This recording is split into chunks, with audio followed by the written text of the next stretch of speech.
जय श्री महाकाल। तो आप सभी को मौनी अमावस की हार्दिक शुभकामनाएं। तो यहाँ मैं सुबह 6 बजे स्नान करके और मैं अपने मंदिर में आ गई थी।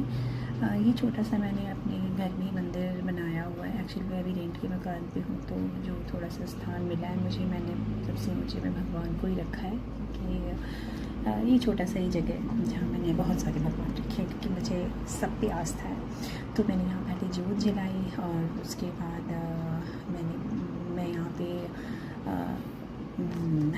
पूजा अर्चना करने लगी। मैंने कहा चलो बच्चे भी सो रहे हैं तो जो फटाफट मैं पूजा कर लेती हूँ।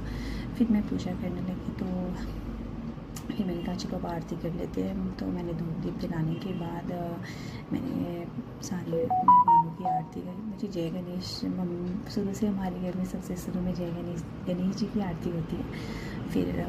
फिर यहाँ मैं दान का सामान रखने लगी कि मैं मंदिर में जाके ले आऊँ, क्योंकि फिर लेट हो जाता है तो फिर नहीं हो पाता, ये रखा ही रह जाता है अभी जाऊँ के चक्कर में।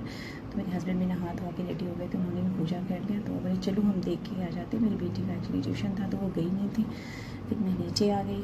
नीचे आई तो मेरे हस्बैंड गाड़ी लेके पता नहीं कहाँ चले गए थे। फिर मुझे लगा अच्छा मेरा बेटा भी है उनके साथ, तो हो सकता है उसको चक्कर लगवाने चले गए हो। तो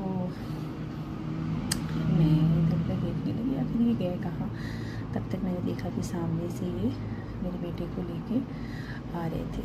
तो मैंने कहा चलो आ गए, अब हम निकलते हैं मंदिर के लिए। और वो रही गाड़ी। मेरे बेटे को एक्चुअली मैं ज़्यादा बाहर निकालती नहीं ठंड में, तो ये थोड़ा सा घूमने के लिए एक्साइटेड रहता है। तो फिर मैं अपने बेटे को लेके और फिर हम मंदिर की तरफ चले गए। पहले हम सोचे थे मंदिर जाते, फिर मैंने कहा नहीं, पहले हम गौशाला जाते हैं, क्योंकि गौशाला में बहुत भीड़ होती है और जैसे जैसे दिन बीतता जाता है उतनी ही भीड़ होती है। तो ये हमारे 45 सेक्टर में है, बहुत बड़ा गौशाला है। यहाँ पे आप गौ सेवा भी हमेशा ही कर सकते हो, काफ़ी लोग आते हैं। ऐसे भी चंडीगढ़ में, मतलब पंजाब में दान का बहुत ही बड़ा, मतलब आप कह सकते हो बहुत दान पुण्य करते हैं यहाँ पे। चाहे आप गुरुद्वारे चले जाओ, मंदिर चले जाओ, गौशाला हो या कोई छोटे से छोटे मंदिर में भी हमेशा लंगर, खासकर पूर्णिमा और अमावस को तो हमेशा ही लंगर लगते हैं लोगों के। फिर मैं अपने बेटे और हस्बैंड के साथ गौशाला के अंदर में आई। ये रहा गौशाला। ये यहाँ पे पर्ची कटवानी पड़ती है। आप अपने अकॉर्डिंग अपने से पर्ची कटवा सकते हो। 30 रुपये से स्टार्ट हो जाता है। 30 का ले लो, 50 का ले लो, 100 का, 150 का, वो आपकी आस्था के ऊपर है।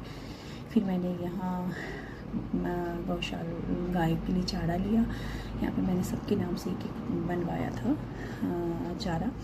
तो फिर मेरे हस्बैंड डालने लगे चारा। मैंने कहा आप डालो, मैं काकू को रखती हूँ। काकू